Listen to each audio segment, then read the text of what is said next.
नमस्कार. स्वागत आहे आपले N D career academy educational YouTube चॅनलवरती. आजच्या दिवसाचे महत्त्वाचे चालू घडामोडीचे प्रश्न आपण या व्हिडिओमध्ये स्पष्टीकरणासह पाहणार आहोत. तरी सर्वांनी अगदी शेवटपर्यंत हा व्हिडिओ पाहायचा आहे. चला तर सुरुवात करूया आजच्या आपल्या चालू घडामोडीच्या व्हिडिओला. प्रश्न क्रमांक 1. जगातील सर्वात उंच पर्वत शिखर माउंट एव्हरेस्टवर यशस्वी चढाई करणारी सर्वात कमी वयाची पहिली भारतीय व्यक्ती डॅश डॅश ही बनली आहे. उत्तर ऑप्शन क्रमांक 2 काम्या कार्तिकेयन. जगातील सर्वात उंच पर्वत शिखर जे आहे माउंट एव्हरेस्ट, तर यावरती यशस्वी चढाई करणारी आपल्या भारतातील सर्वात कमी वयाची पहिली व्यक्ती कोण बनलेली आहे? मुंबईची काम्या कार्तिकेयन. काव्या कार्तिकेयन जे आहेत तर या सध्या 16 वर्षाच्या आहेत आणि यांनी या जगातील सर्वात उंच पर्वत शिखर माउंट एव्हरेस्टवरती यशस्वी चढाई केलेली आहे. तसेच सर्वात कमी वयामध्ये अशी कामगिरी करणारी काम्या कार्तिकेयन जी आहेत ही जगातील दुसरी व्यक्ती ठरलेली आहे आणि भारतातील जर म्हटलं तर आपल्या भारतातील या पहिल्या व्यक्ती ठरलेल्या आहेत.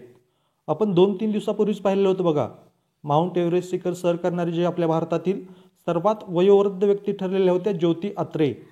ज्योती आत्रे जे आहेत ते आहेत बघा भोपाळच्या आणि यांनी वयाच्या 55व्या वर्षी हे माउंट एव्हरेस्ट शिखर सर केलेलं होतं आणि आपल्या भारतातील या सर्वात वयोवृद्ध महिला ठरलेल्या होत्या माउंट एव्हरेस्ट शिखर सर करणाऱ्या.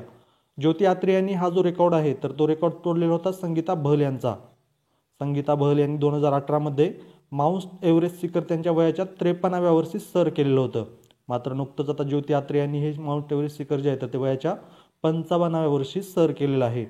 आणि आपण जे ऑप्शनमध्ये 4 क्रमांकावरती दिलेलं आहे एड डिवाइड, तर यांनी नुकतंच अंतराळामध्ये प्रवास केलेला आहे आणि अंतराळात जाणारे सर्वात वयोवृद्ध व्यक्ती ते ठरलेले आहेत. एड डिवाइड जे आहेत ते वयाच्या 91व्या वर्षी अंतराळामध्ये गेलेले आहेत. प्रश्न क्रमांक 2. 2024चा खगोलशास्त्रातील शॉ पुरस्कार डॅश डॅश यांनी जिंकला आहे. उत्तर ऑप्शन क्रमांक 4 श्रीनिवास आर कुलकर्णी.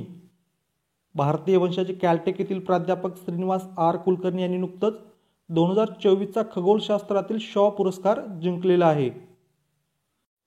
यांनी पायनियरिंग कार्य, मिलीसेकंड पल्सर, गॅमा रे स्फोट, सुपरनोवा आणि इतर क्षणभंगुर खगोलीय घटनांचा शोध लावलेला आहे आणि त्यासाठी त्यांना 2024चा खगोलशास्त्रातील शॉ पुरस्कार देण्यात आलेला आहे. याचबरोबर लाईफ सायन्स अँड मेडिसिनमध्ये शॉ पुरस्कार जो आहे 2024 साठीचा तर तो स्वी ले थेन आणि स्टुअर्ट ऑर्किन यांना देण्यात आलेला आहे बघा. आणि गणिती विज्ञानासाठीचा शॉ पुरस्कार 2024 साठीचा देण्यात आलेला आहे पीटर सरनाक यांना. यानंतर पाहूयात पुढील प्रश्न. प्रश्न क्रमांक 3. मीठ उत्पादनात जगात डॅश डॅश हा देश प्रथम क्रमांकावर आहे. उत्तर याचं ऑप्शन क्रमांक 1 चीन. जगामध्ये सध्या मीठ उत्पादनामध्ये प्रथम क्रमांकावरती कोणता देश आहे तर चीन हा देश आहे बघा. चीन नंतर मीठ उत्पादनामध्ये जगामध्ये दुसऱ्या क्रमांकावरती देश आहे अमेरिका आणि जगामध्ये मीठ उत्पादनाच्या बाबतीमध्ये आपला भारत देश आहे 3ऱ्या क्रमांकावरती. आपल्या भारतानंतर मीठ उत्पादनामध्ये 4थ्या क्रमांकावरती देश आहे जर्मनी आणि जर्मनीनंतर जगामध्ये मीठ उत्पादनामध्ये 5व्या क्रमांकावरती देश आहे कॅनडा. आपल्या भारतामध्ये सर्वाधिक मिठाचं उत्पादन जे आहे तर ते गुजरात राज्यामध्ये केलं जातं. गुजरात राज्यानंतर दुसऱ्या क्रमांकावरती आहे मीठ उत्पादनामध्ये आपल्या भारतामध्ये तामिळनाडू आणि 3ऱ्या क्रमांकावरती आहे राजस्थान.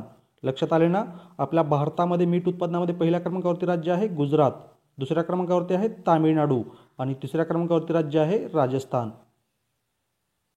प्रश्न क्रमांक 4. क्रोएशिया देशाचे नवीन पंतप्रधान म्हणून नुकतीच डॅश डॅश यांची निवड करण्यात आली आहे. उत्तर याचं ऑप्शन क्रमांक 1 आंद्रेज प्लेकोविक. क्रोएशिया देशाचे नवीन पंतप्रधान कोण बनलेले आहेत सध्या? आंद्रेज प्लेकोविक. यानंतर आपण जे ऑप्शन दिलेले आहेत तर त्यामध्ये तैवानचे नवीन राष्ट्राध्यक्ष बनलेले आहेत सध्या विल्यम लाई चिंग टे. विल्यम लाई चिंग टे जे आहेत रे तैवान या देशाचे नवीन राष्ट्राध्यक्ष बनलेले आहेत आणि व्हिएतनाम या देशाचे राष्ट्रपती बनलेले आहेत सध्या टो लेम. प्रश्न क्रमांक 5. डॅश डॅश या 2 देशाच्या अंतराळ संस्था चंद्रध्रुवीय शोध मोहीम लुपेक्स राबविणार आहेत. उत्तर ऑप्शन क्रमांक 3 भारत आणि जपान. भारतीय अंतराळ संशोधन संस्था इस्रो आणि जपानची अंतराळ संशोधन संस्था जी आहे जाक्सा, तर या 2 अंतराळ संशोधन संस्था ज्या आहेत तर या एक चंद्रध्रुवीय शोध मोहीम राबवणार आहेत. त्या शोध मोहिमेचं नाव असणार आहे लुपेक्स. इस्रोची स्थापना 15 ऑगस्ट 1969 रोजी करण्यात आलेली आहे बघा. याचं मुख्यालय कर्नाटकमधील बेंगलोर या ठिकाणी.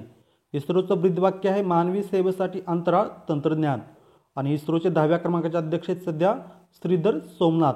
बऱ्याच परीक्षेमध्ये तुम्हाला इस्रोचा फुल फॉर्म देखील विचारण्यात येतो.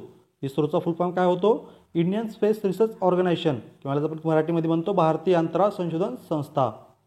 आता जपानची अंतराळ संशोधन संस्था कोणती सांगितली मी तुम्हाला? तर तिचं नाव आहे जाक्सा. या जाक्साची स्थापना 1 ऑक्टोबर 2003 रोजी करण्यात आली आहे. प्रश्न क्रमांक 6. डॅश या राज्याने कृत्रिम बुद्धिमत्ता चालित वाहतूक व्यवस्थापन प्रणाली सुरू केली आहे? उत्तर आहे ऑप्शन क्रमांक 4 सिक्कीम. सिक्कीम या राज्याने नुकतंच कृत्रिम बुद्धिमत्ता चालित वाहतूक व्यवस्थापन प्रणाली जी आहे तर ती सुरू केलेली आहे.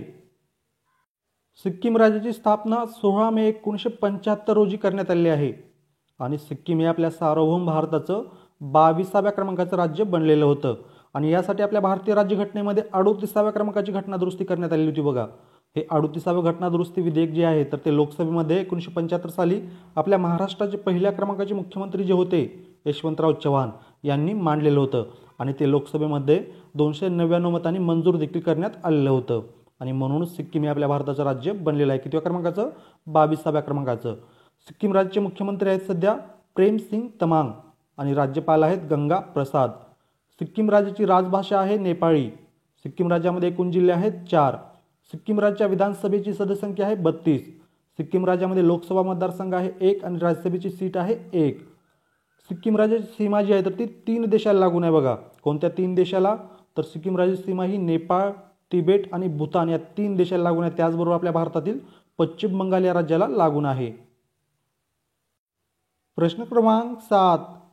संयुक्त राष्ट्राकडून डॅश हा दिवस दरवर्षी आंतरराष्ट्रीय जैवविविधता दिन म्हणून साजरा करण्यात येतो? उत्तर आहे 22 मे. 22 मे हा जो दिवस आहे तर हा संयुक्त राष्ट्राकडून दरवर्षी आंतरराष्ट्रीय जैवविविधता दिन म्हणून साजरा केला जातो.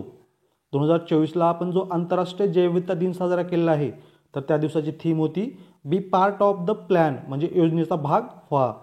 त्यानंतर आपण जे ऑप्शन दिले आहे तर त्यामध्ये 21 मे हा जो दिवस आहे तर हा आंतरराष्ट्रीय चहा दिन म्हणून साजरा केला जातो बघा आणि 21 मे हा दिवस आपल्या भारतामध्ये राष्ट्रीय दहशतवाद विरोधी दिन म्हणून साजरा केला जातो. प्रश्न क्रमांक 8. अलीकडेच डॅश या राज्याने पर्यटनाला चालना देण्यासाठी मानसखंड एक्सप्रेस ही विशेष पर्यटन ट्रेन सुरू केली आहे? उत्तर आहे ऑप्शन क्रमांक 3 उत्तराखंड. उत्तराखंड या राज्याने पर्यटनाला चालना देण्यासाठी मानसखंड एक्सप्रेस ही विशेष पर्यटन ट्रेन सुरू केलेली आहे. उत्तराखंड राज्याची स्थापना करण्यात आली होती 9 नोव्हेंबर 2000 साली आणि निर्मितीनुसार उत्तराखंड हे आपल्या भारतातील 27व्या क्रमांकाचं राज्य ठरलेलं होतं. उत्तराखंड राज्याची राजधानी आहे डेहराडून. उत्तराखंड राज्यामध्ये एकूण जिल्हे आहेत 13. उत्तराखंड राज्याचे मुख्यमंत्री आहेत सध्या पुष्कर सिंग धामी आणि राज्यपाल आहेत गुरमीत सिंग. उत्तराखंड राज्याच्या विधानसभेची सदस्यसंख्या आहे 71. उत्तराखंड राज्यामध्ये लोकसभा मतदारसंघ आहेत 5 आणि राज्यसभेच्या सीट आहेत 3. आपल्या भारतामधील जे प्रसिद्ध धार्मिक स्थळं आहेत केदारनाथ, बद्रीनाथ, हरिद्वार, ऋषिकेश तर हे सर्व उत्तराखंड राज्यामध्ये आहेत आणि म्हणूनच उत्तराखंड राज्याला देवभूमी म्हणून ओळखलं जातं बघा. याचबरोबर उत्तराखंड राज्याला चिपको आंदोलनाचं जन्मस्थळ म्हणून देखील ओळखलं जातं. प्रश्न क्रमांक 9. नुकतीच डॅश शहरामध्ये पहिली फ्लाइंग कार लॉन्च करण्यात आली आहे? उत्तर ऑप्शन क्रमांक 1 टोकियो. जपान या देशाची राजधानी जी आहे टोकियो तर या शहरामध्ये नुकतंच पहिली फ्लाइंग कार लॉन्च करण्यात आलेली आहे. जपान या देशाला आपण उगवत्या सूर्याचा देश म्हणून ओळखतो बघा. जपान या देशाची राजधानी आहे टोकियो आणि जपानचे 64व्या क्रमांकाचे पंतप्रधान आहेत सध्या फुमियो किशिदा. जपानचं राष्ट्रीय चलन आहे येन. आता आपण जे ऑप्शन दिलेले आहेत तर त्यामध्ये नुकतंच जगातील पहिली एअर टॅक्सी सेवा सुरू करण्यात आलेली आहे दुबई या ठिकाणी. जगातील पहिली 100% इथेनॉल इंधन असलेली कार लॉन्च करण्यात आलेली आहे नवी दिल्ली या ठिकाणी. आपल्या भारतातील पहिली हायड्रोजन बस लॉन्च करण्यात आलेली आहे लेह लडाख या ठिकाणी. आपल्या भारतात मिथेनॉलवर चालणारी पहिली बस सुरू करण्यात आलेली आहे बेंगलुरू या ठिकाणी आणि आपल्या भारतातील पहिली इलेक्ट्रिक डबल डेकर बस सुरू करण्यात आलेली आहे मुंबई या ठिकाणी. प्रश्न क्रमांक 10. अखिल भारतीय नाट्य परिषदेचा जीवन गौरव पुरस्कार 2024 डॅश यांना जाहीर झाला आहे? उत्तर ऑप्शन क्रमांक 3 पर्याय 1 आणि 2. अखिल भारतीय मराठी नाट्य परिषदेच्या वतीने रंगभूमीवरील योगदानासाठी स्त्री कलाकाराला देण्यात येणारा जीवन गौरव पुरस्कार जो आहे तर तो ज्येष्ठ अभिनेत्री रोहिणी हट्टगडी यांना जाहीर झालेला आहे आणि पुरुष कलाकारासाठी देण्यात येणारा पुरस्कार ज्येष्ठ अभिनेत्या अशोक सराफ यांना जाहीर करण्यात आलेला आहे। अशोक सराफ यांना 2023 साठीचा महाराष्ट्र भूषण पुरस्कार देखील देण्यात आलेला आहे बघा। 2024 साठीचा महाराष्ट्र भूषण पुरस्कार कोणाला देण्यात आलेला आहे तुम्ही मला कमेंटमध्ये सांगायचं आहे। पाहूयात पुढील प्रश्न क्रमांक 11। भारतीय शेअर बाजाराने प्रथमच $5 ट्रिलियन टप्पा गाठला आहे व जगातील डॅश डॅश वा सर्वात मोठा शेअर बाजार बनला आहे। उत्तर ऑप्शन क्रमांक 4 पाचवा। आपल्या भारतीय शेअर बाजाराने नुकतंच $5 ट्रिलियन टप्पा गाठलेला आहे आणि याबरोबरच आपला भारतीय शेअर बाजार जो आहे तर जगातील 5वा सर्वात मोठा शेअर बाजार बनलेला आहे। आपल्या भारतीय शेअर बाजाराने पहिल्यांदा $1 ट्रिलियन टप्पा जो आहे तर तो 28 मे 2007 रोजी गाठलेला होता। त्यानंतर $2 ट्रिलियन टप्पा गाठलेला होता 16 मे 2017 रोजी। $3 ट्रिलियन टप्पा गाठलेला होता 24 मे 2021 रोजी। $4 ट्रिलियन टप्पा गाठलेला होता 29 नोव्हेंबर 2023 रोजी आणि आता नुकतंच आपल्या भारतीय शेअर बाजाराने $5 ट्रिलियन टप्पा गाठलेला आहे 24 मे 2024 रोजी। 2027 पर्यंत भारत तिसरी सर्वात मोठी अर्थव्यवस्था बनण्याची अपेक्षा देखील आता आपल्याकडून व्यक्त केली जात आहे आणि 2023 पर्यंत आपलं शेअर मार्केट जे आहे तर ते $10 ट्रिलियन पर्यंत पोहोचलं असं देखील अंदाज वर्तवला जात आहे। प्रश्न क्रमांक 12। जागतिक पॅरा ॲथलेटिक चॅम्पियनशिपमध्ये दीप्ती जीवनजी यांनी डॅश डॅश हे पदक जिंकलं आहे। उत्तर ऑप्शन क्रमांक 1 सुवर्ण पदक। जपान या ठिकाणी जी जागतिक पॅरा ॲथलेटिक चॅम्पियनशिप स्पर्धा सुरू आहे तर या स्पर्धेमध्ये आपल्या भारताच्या दीप्ती जीवनजी यांनी सुवर्ण पदक जिंकलेलं आहे। कोणतं पदक? सुवर्ण पदक। आणि यानंतर पाहूयात तुमच्यासाठीचा आजचा प्रश्न। जगातील पहिले श्री शिवचरित्र साहित्य संमेलन डॅश डॅश येथे आयोजित करण्यात येणार आहे। या प्रश्नाचं उत्तर सर्वांनी कमेंटमध्ये सांगायचं आहे। 26 जून 2024 रोजी जगातील पहिले श्री शिवचरित्र साहित्य संमेलन जे आहे तर ते आयोजित करण्यात येणार आहे। तर ते कोणत्या ठिकाणी आयोजित करण्यात येणार आहे याचं उत्तर सर्वांनी मला कमेंटमध्ये सांगायचं आहे। अशा प्रकारे विद्यार्थी मित्रांनो आगामी काळामध्ये ज्या काही विविध स्पर्धा परीक्षा होणार आहेत तर त्या सर्व स्पर्धा परीक्षे दृष्टिकोनातून जे चालू घडामोडीचे अत्यंत महत्त्वाचे प्रश्न आहेत तर ते प्रश्न आपण या चालू घडामोडीच्या सिरीजमध्ये रोज स्पष्टीकरणासह पाहत आहोत। तुम्ही जर आणखीन आपलं यूट्यूब चॅनल सबस्क्राईब केलं नसेल किंवा चुकून सबस्क्राईब करायचं राहिलं असेल तर आपल्या यूट्यूब चॅनलला सबस्क्राईब करून बेल आयकॉनचं बटन क्लिक करायला विसरू नका। याचबरोबर तुम्हाला जर मी दिलेली माहिती आवडली असेल समजली असेल तर आपल्या व्हिडिओला आपल्या चॅनलला लाईक कमेंट आणि तुमच्या मित्रमैत्रिणींपर्यंत शेअर करायलाही विसरू नका। आणि तुम्हाला जर चालू घडामोडी आणि जीकेच्या PDF नोट्स हव्या असतील तर तुम्ही आपला टेलिग्राम ग्रुप जॉईन करू शकता। या टेलिग्राम ग्रुपची लिंक मी तुम्हाला या व्हिडिओच्या डिस्क्रिप्शनमध्ये दिलेली आहे। धन्यवाद।